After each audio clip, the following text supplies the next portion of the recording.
Hello, hello, and welcome back to Business First Creatives Podcast. Now, guys, I want you to be a little nice today because my guest is a little nervous.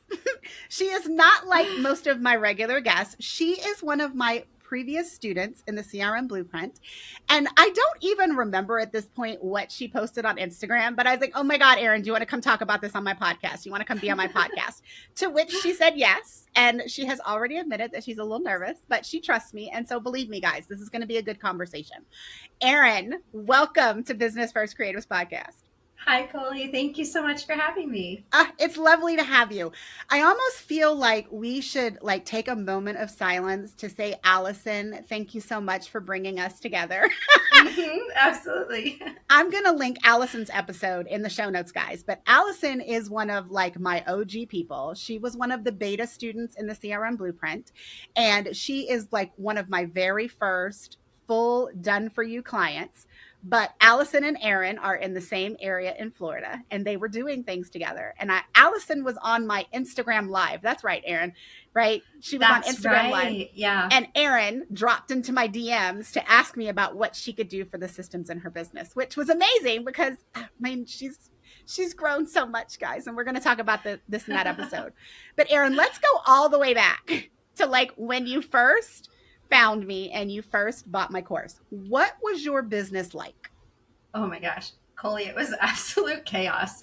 I really had just jumped into photography full force without really knowing what I was doing. There was no game plan. So I think by the time I reached out to you, I had thrown everything at the wall that I knew how to throw. And I was like, okay, now we have to make something out of this because now I'm committed, jumped in with both feet. How do we fix this? And I think that's about when I found you. Yeah. So she was a student in the CRM Blueprint. I know I've already said that, guys, but I'm going to say it a few times because I like to connect it back to how I know my guests. And she ended up implementing client experience systems in her business. But she is also one of those people that I talk about when I'm like, I have to look at your offer. And if your offer doesn't make sense, we have to go over it back and forth until it does. Because if you're going to take the time to create the systems to grow the sustainable business, your business has to be profitable with the offer, right? So, Erin, do you remember what you started with and what you ended with by the time you put the systems in place for your family photography? Oh, man. I mean, I started with nothing. I think I actually purchased Dubsado because I was doing the blueprint with you. So I was like, well, if this is what Colie says I should use, this is what I'm buying. So I'm pretty sure I started with absolutely nothing built out. And I remember quite clearly at one point you telling me in awe that I was the slowest student you had to go through your program.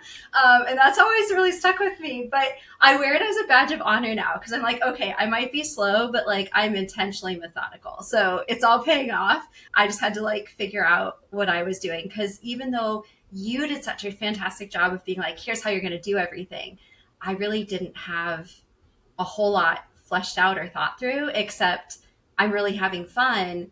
And wouldn't this be a cool business? Yes.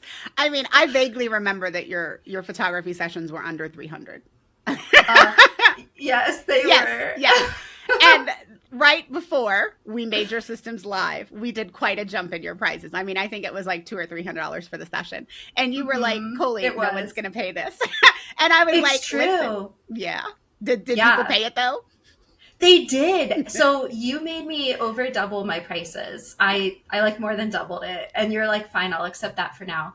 You will be so proud to know that I've doubled again from that point. So we're safely now in a profitable territory. I actually last year was the first time that I exceeded my teaching salary. So last year I felt I'm actually this is a grown-up job now. I've made it because here I am making an income.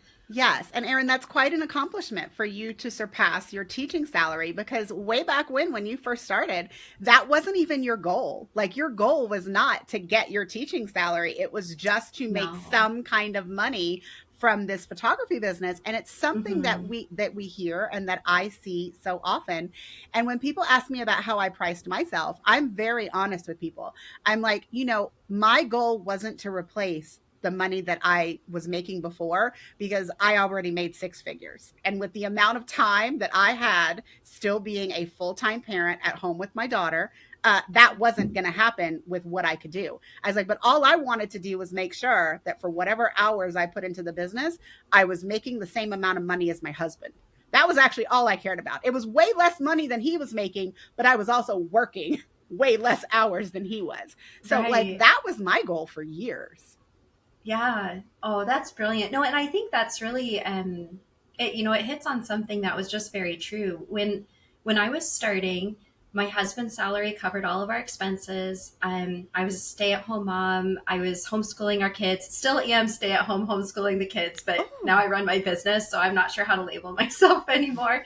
But it really, the goal changed from, oh, I want to do something fun with my time that brings like meaning and value outside the world of parenting.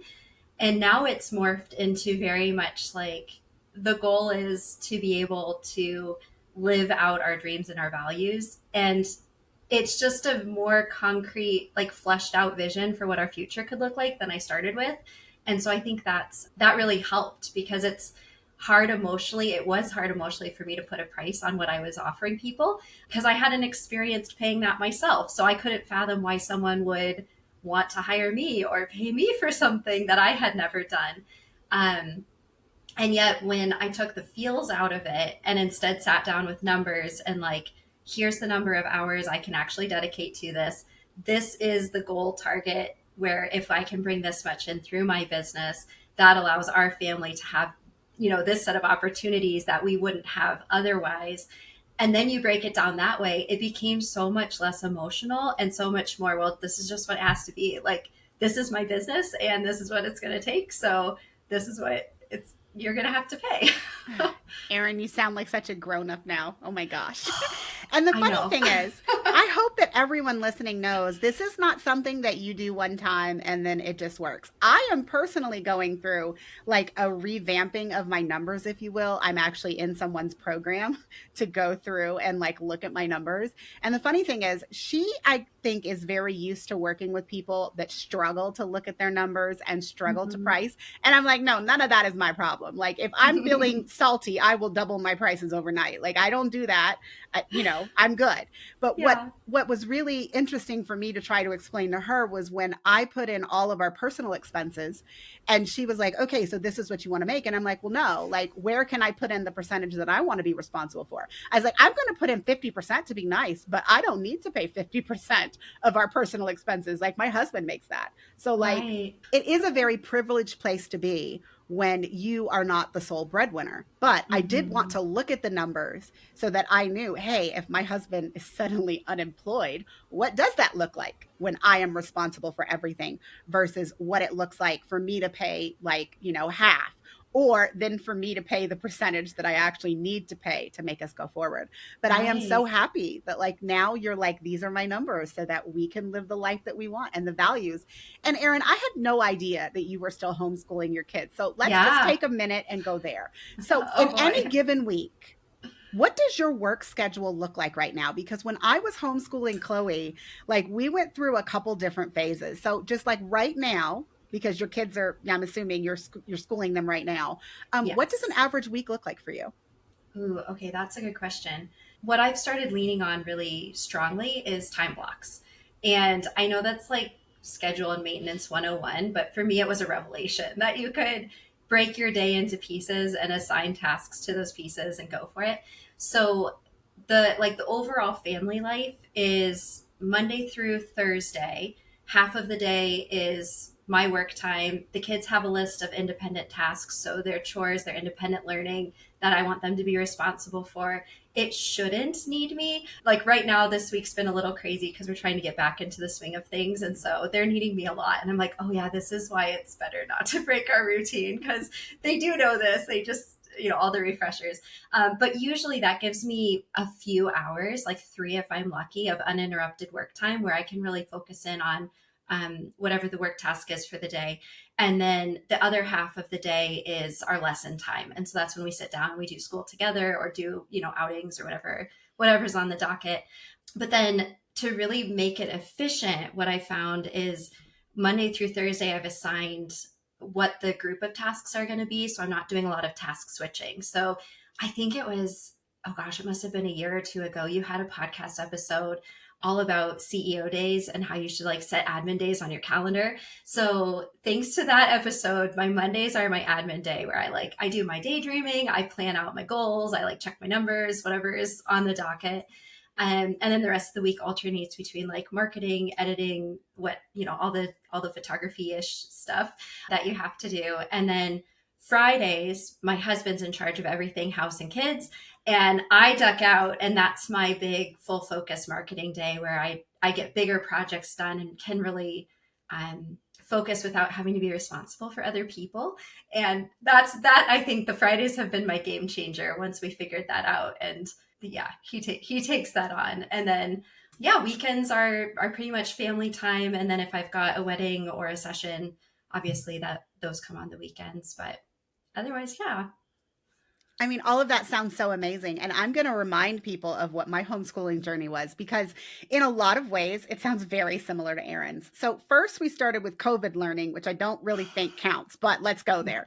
My kid was home. She was virtual learning, but she had a full-time teacher on her computer screen. So I wasn't doing anything. And then there's the year where she did full virtual school again. It wasn't with her home teacher from her school, but she was still somebody else's responsibility. And then we did the next year, which is when everything started to break down. We ended up homeschooling her officially because we started to see some things that she really needed with reading that she wasn't going to get in the environment that she was in. And so I hired like a reading specialist. She was doing 2 sessions a week, and then it doubled to 4 sessions a week. And then it turns out that still wasn't enough. So then the next year was when Colie went back to school full time, but between 2 different schools.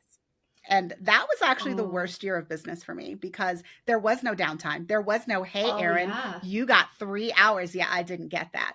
But the glorious part was Fridays, which I find it amusing that it's your Friday too. But in my husband's previous job, he was a Sunday through Thursday person. And so he had Fridays off. And so Friday, I wasn't responsible for anything.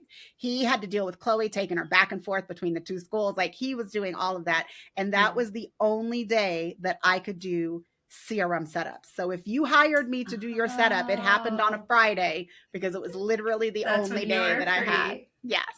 But I feel like those of us that were homeschooling and like, balancing either homeschooling or just having young children at home, the more that you can time block and the more that you can kind of protect your CEO time on your calendar, the more successful you are going to be, because you're never wondering, oh, when am I going to be able to work on this, when it's clearly on your calendar and you have the structure to support that. Right. Well, and I think it was such a game changer too, because it eliminated all of the decision making. So before I was doing that, I would finally get that space where I'm like, okay, I can sneak away. I've got some time. I can do work. And I'd sit down and I would just spin my wheels like, what should I do? And then you start to feel overwhelmed because you're like, there's so much you could do in your business, right? Like, the possibilities are endless.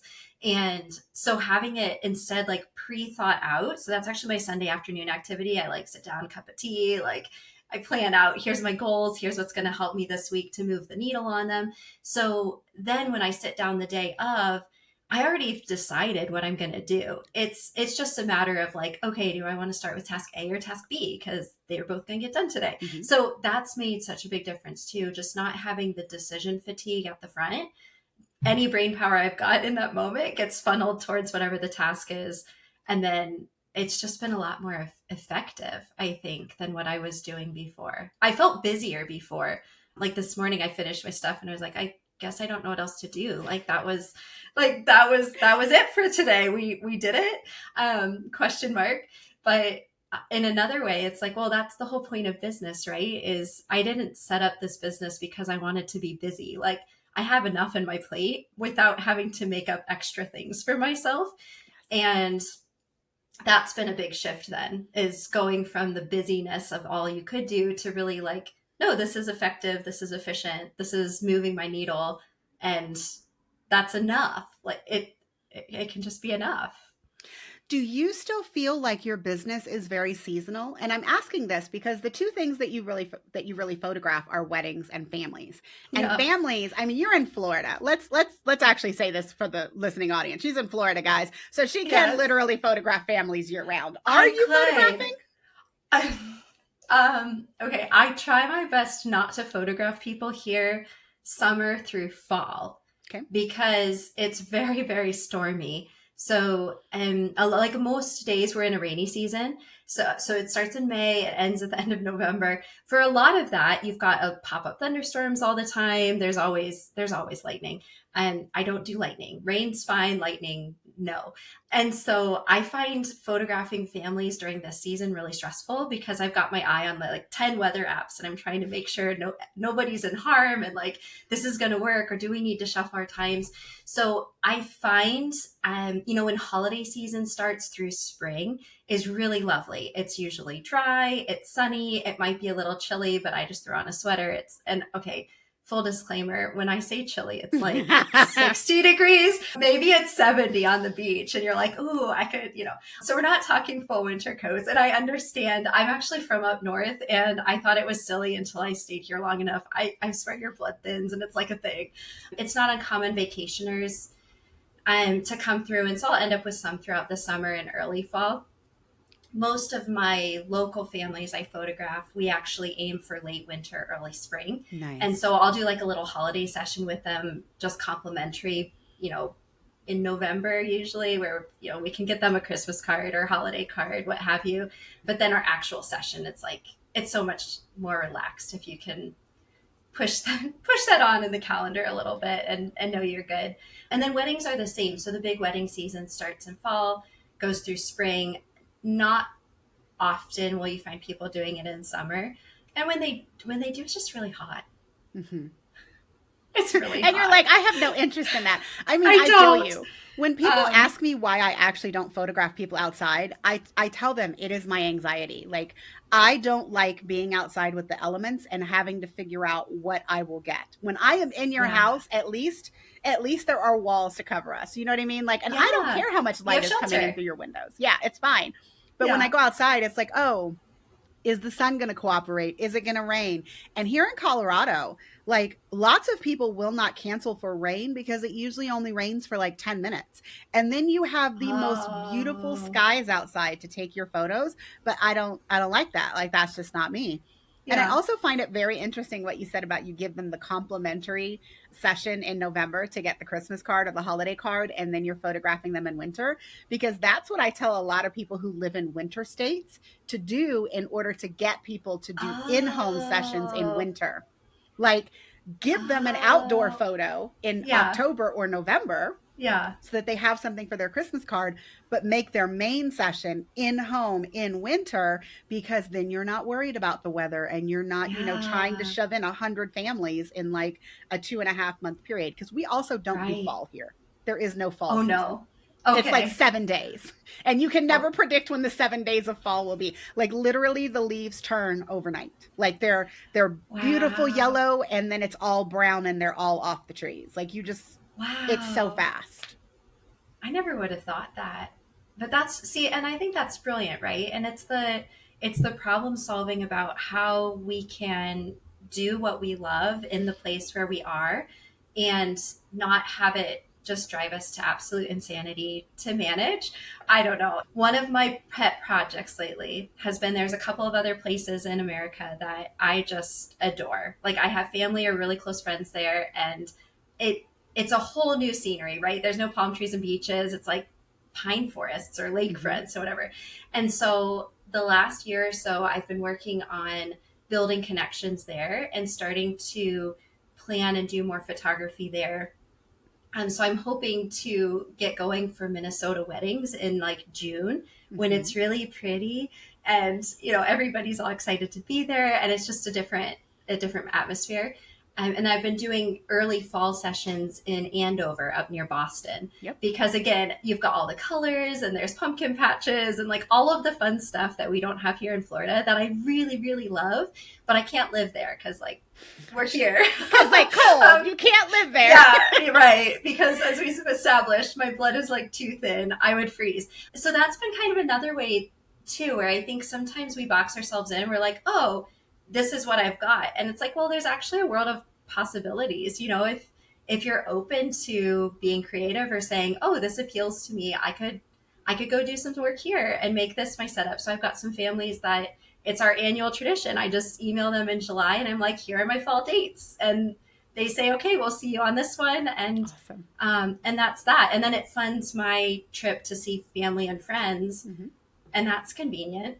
So it's just fun. I think that's the biggest thing is starting the business felt like such a heavy pressure. Like, I've got to figure this out now that I know this is going to be a thing and I spent all this money. And now it's a little more like, oh, I really don't prefer sweating through a session in August. So I'd rather be in Minnesota doing a wedding or, just having a month off with my family. Yes. I mean, you have bought yourself the luxury of doing sessions where you want in the season that you're happy with. And that's so amazing. I purposely waited until we did this episode so that I could ask you, because when I started seeing you share weddings on Instagram, I was puzzled. So, how did you start offering weddings on top of the family sessions? Oh, okay. So I early, man, I was a couple of years in, and I had come across wedding photography. Well, obviously everybody does, right? Like, we all know it's a genre, it's a thing. And I think it was on a whim. Somebody called me up and they're like, hey, there's this wedding expo and you could have a booth. And I was like, I don't do this, but it kind of made me think about it and pause for a minute. I was like, well, that could be fun. So I found a styled shoot up in Tallahassee and I went up there and I had the time of my life. Like, these other photographers just dazzled me. They've got all this like fancy gear. I've got like my natural light, I've got my one camera. They're like popping stuff up everywhere. And it was just so fascinating to meet them and hear their stories and see how they worked. And I was like, ooh, this is really compelling. Like, I wonder if I would like this. And the styled shoot was super fun. So I thought, okay, I will go and do this expo. And, I'll show the pictures I took at the styled shoot and just see. And so there were a couple of couples that I met who I ended up booking. And fast forward a year, because weddings, aren't an instantaneous thing. So I photographed their weddings and I absolutely loved it. And I thought, okay, this is fun. Like, I was sure I'd be really stressed and I wasn't. I just really enjoyed it. And it's, everything's done up to be so pretty. And I was very fortunate too. The couples I photographed really loved each other and their families really loved loving them. So it was all just very positive, which I think is the epitome of what a wedding should be, right? We hope that's what we're getting to do when we walk into a wedding situation. And so it was after I delivered those that I thought, okay, no, this was good. I got my feet wet. I experimented, saw the whole process through. And so that's when I started really fleshing out the systems, making sure that any other couples who came my way were going to have like the best experience with me. It was going to be high level, high touch, like everything I dream for the people I work with. And then that's when this spring I really started hitting it hard. So doing a lot of wedding expos, really marketing myself and saying, hey, this is something I care to do. So there were like 2 years behind the scenes where I was like, putting the foot on the gas, taking it off. Maybe I don't want to do this. I think there was one part in there where I was so horrified that I had thought this was a good idea that I like threw out all of the promotional stuff that I had made for expos. Cause I'm like, I don't know about this. This is really spooky. What have I gotten myself into? So I have since reordered and repurchased all of those things. Because of course then after the actual wedding came, I was like, oh no, it was my lack of systems that was freaking me out. It wasn't the actual wedding and photographing that experience. It was not knowing what I was supposed to do with them ahead of time. So we got that sorted out. So now there are wedding systems built in. And so, yeah, just experimenting with it again, seeing what happens. Well, and I love that you dipped your toe Yeah. for the creative aspect. Privately dipped my toe. Yes, but it's also, I don't want to say it's strange because then that comes off as like judgmental, but it's totally not. But I don't know that I know many people that go from doing families to getting the wedding book. It's usually the reverse. It's usually wedding photographers that are spending every weekend doing weddings and they eventually get tired of them. And so then they move on to do something like family photography or branding photography or something else that doesn't require them to spend all their weekends. And the thing about you, Erin, that I now realize is that for you, it doesn't really seem like you're, I don't want to say wasting your weekends away from your kids, because you're with them every day of the week. Yes. And so, for other people, it's like, well, my kids are in school, Monday through Friday, and the weekends is when I really get to spend that quality time with them. But for you, it's the opposite. You're getting a lot of quality time Oh, when you're so doing the much quality homeschool. time. Yeah. Oh, yes. So, I mean, from that perspective, I think it's interesting. I also love the fact that you were like, okay, it's not that I hate the weddings, it's that I didn't have the systems in place. And then you took the time to put the systems in place so that then you weren't really getting bogged down by the administrative work. You were able to really enjoy the creative part of Mm-hmm. photographing weddings, which of course I think would be the most beautiful part, which I don't know. I've never photographed a wedding. That is like the one thing that I have stayed Really? far, far away from. Oh, that's funny. Yeah, no, it's creative. And I think what I realized is the thread, and part of what I had done too is I had privately made a whole separate website for weddings. I was like, okay, I don't want to mess up this great, beautiful thing that I've created. I'm going to set up a whole new thing so that I don't ruin anything. I even had like a whole separate brand in Dubsado so that I didn't have to figure out like how to change my signature and all of that. And as I was going through it and realized, it's not that this is a wedding and this is a family and a family person doesn't care about weddings or wedding people don't want to see babies. Like the common thread in everything is I find people so fascinating, and I love being able to see a little peek into their story and who they are and what they love and like what makes them tick. And once I identified that thread, it revealed this whole way to bring it all together. And that's, yes. I think when you were starting to see it on Instagram, because I'm like, oh, okay, we don't have to have my whole separate brand. I mean, I think for a while I had like a newborn Instagram, a family Instagram, and a wedding Instagram. And Colie, I like don't even do social media well. I mean, but how were you doing that and homeschooling your kids? See, this is the problem. So this year it was really the year where I was like, okay, now that I see this thread, we're going to bring everything together. We're going to put all the systems in one place. I did a big rebranding thing with an absolutely fantastic web designer who helped make sure I didn't totally destroy everything I had built up, because I was like, no, this needs to be one business. I'm one person, so I'm not going to pretend I'm like this mega entrepreneur. I'm like a mom who's running a business she loves, but also has these other responsibilities. So we brought it all together, got the system sorted, and now it feels a lot more grounding. Like, okay, here's how we can go. And circling back where you were talking about like knowing your numbers, it was so helpful then with the weddings, because I already knew from families what number felt like a good number of times a month to leave the house, or let's be honest, a week. There was that sweet spot where if I was gone too much, it started to just like everything at home felt a little too stretched thin. I felt too stretched thin. And so, it was really then it just was looking at weddings and saying, okay, if I already know this is my sweet spot for families, let's say I took 2 family sessions off the table in a month, and I put 1 to 2 weddings on, because per your point, most of them are happening on Saturdays. Mm-hmm. Occasionally it'll be a Friday or a Sunday, but usually it's a Saturday. So swap it out, and then, you do all your fancy maths and you sort it all out and make sure all the numbers are right.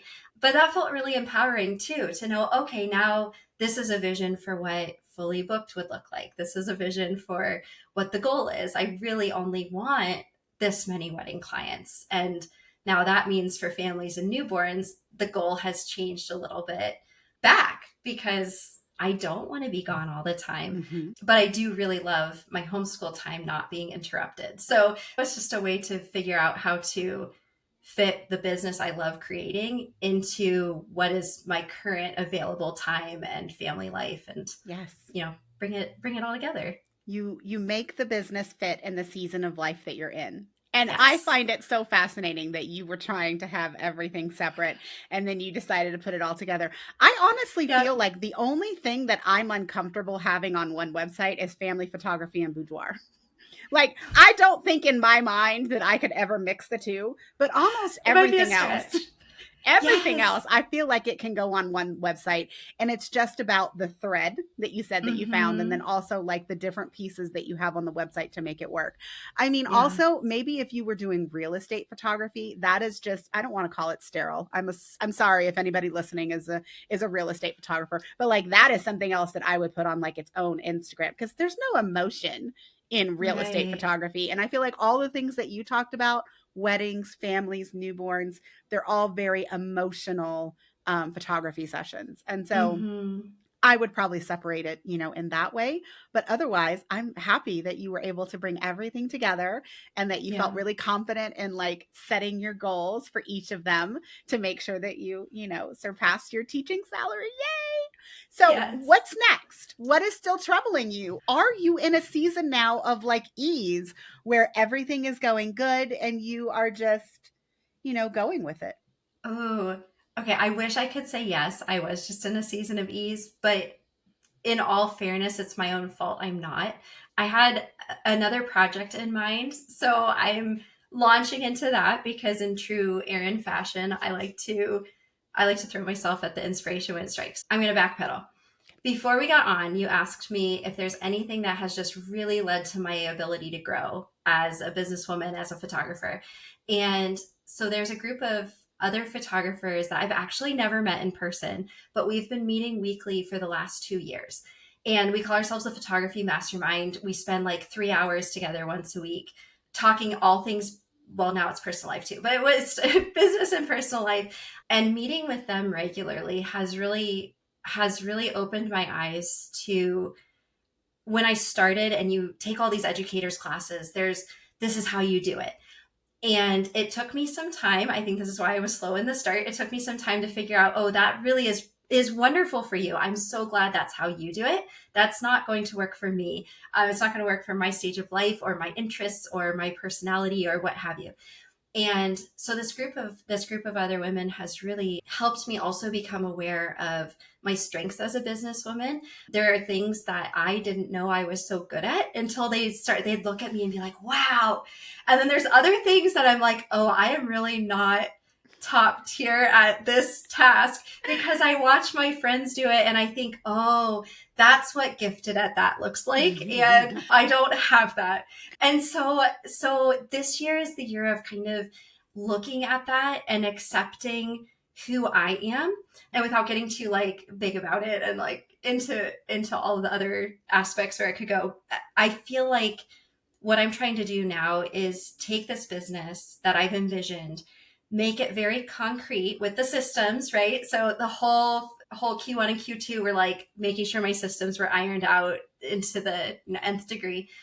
And now it's about saying, okay, if I want this to be sustainable for my life and continue to grow and continue to bring me joy and not burn me out, I think I'm at that tipping point where some things need to stay on my plate because it's me. So like talking with clients or doing sales calls or showing up at the wedding expos in person to talk to prospective clients and couples, that's something I enjoy doing. It brings me life and I'm good at it.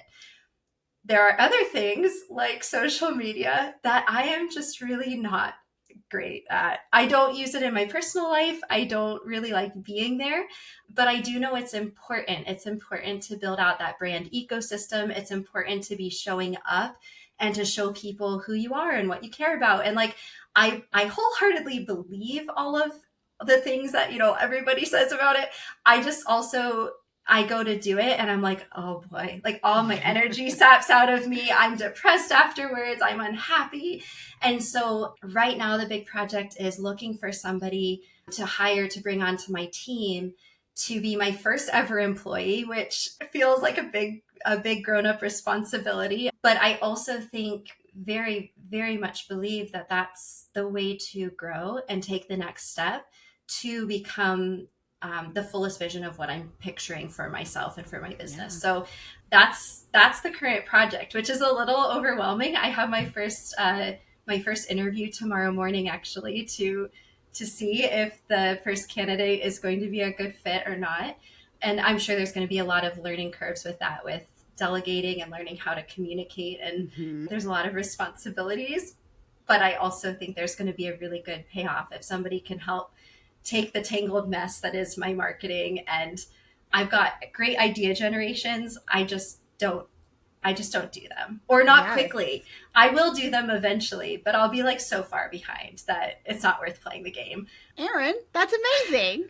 Now, I have a very pointed question. So, first of all, you Okay. use the word employee. Are you actually hiring them as an employee or as a contractor?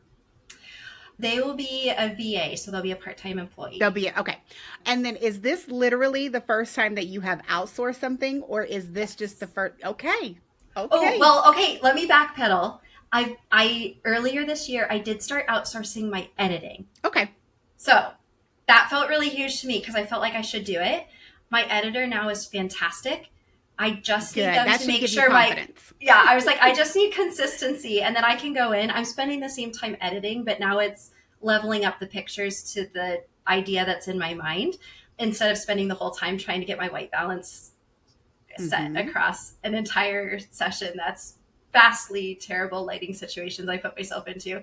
So yes, technically they were my first outsource, and now this will be my first But my first also, hire. this is 2 in 1 year, though. Okay. It is. You're a big girl Yeah. now. I Yeah. mean, I don't know that you know this, but I mean, so I outsourced my editing very early because of my eyes. But my first, like, two people that really, like, considerably took things off my plate were my podcast manager and my virtual assistant. And I hired them Really? both in the same week. I didn't know So, I that. mean, I have a podcast episode. I'm going to send you about it so you can listen to it. But yeah, I Oh, hired, and it brilliant. was actually 3 years ago next week. Yeah, 3 years ago next week. Really? I hired both of them in the same week. And it was funny because when I interviewed Sarah, I was like, okay, so here's the thing. I don't actually know what I need you to do yet. I just know that I need to find somebody. Like, there's tasks, I'm sure. I was like, Yeah. first thing is my podcast. I said, but I'm interviewing a podcast manager in 2 days, and I'm fairly certain I'm hiring her. But if I don't, that will be the first thing that I assign to you. But if I do, these are the things that I'm thinking of, and we'll just take it from there. But like literally, two people. And I mean, it's kind of like, oh wow, I went from not owing anybody except my bookkeepers. I don't feel like bookkeepers count, but yeah. No, because you have to have somebody helping do number things. Well, I don't, but I did it because Well, my that's true, but time. don't you have a skill set related I to do. that? I Like do. I feel like you had a little bonus qualification there. Come tax season, I want I someone mean, else telling me like this is for sure good. well, what my husband would say is every tax season, I would literally lock myself in the office for 3 days straight. I mean, barely any sleep, barely any food, Oh because I was doing all of my expenses in 3 days. So it isn't the numbers that no. drove me insane. It was The finding the 3 days time to locked in your actually do bedroom. it. Yeah. And so now it's great because I just look at, my QuickBooks. It's all done. I'm just like, ooh, this is the number I spent on advertising. Oh, wow. This is the amount I spent on travel. Like I'm just like copying and pasting into the text. So it's all Yeah. good. I mean, Erin, so I have loved every little bit of our conversation, and I am like sincerely so happy that your business has taken off in the way that it has, because when I think back when you first bought my course and you first came into my world, like, none of this was really what you envisioned as your success, but you are No. definitely in your successful business era now. Yeah. No, I when you first found me, I was like this poor little lost soul. And I'm pretty sure looking at me back then from your eyes must have been like, I hope she does okay. Erin, But like a little it's bit of a never. question mark after that. But no, thank you. It's really been a fun journey. And I think that it's been so helpful, through all the ups and downs of businesses to have you as a resource, to have other mentors in the space who are able to kind of push you along and say, no, don't lose hope. Like, let's try this and like give it another go. It's made a world of difference because I really don't know. I would have found systems eventually. I really don't know how great they would have worked for me if I hadn't found you when I did and like gotten that sorted out right from the get go.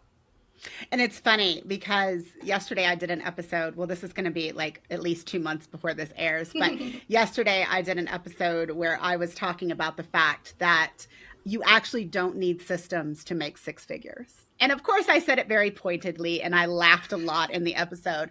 And I'm like, no, like you can totally make a lot of money without systems. But do you know what systems give you? Systems give you ease.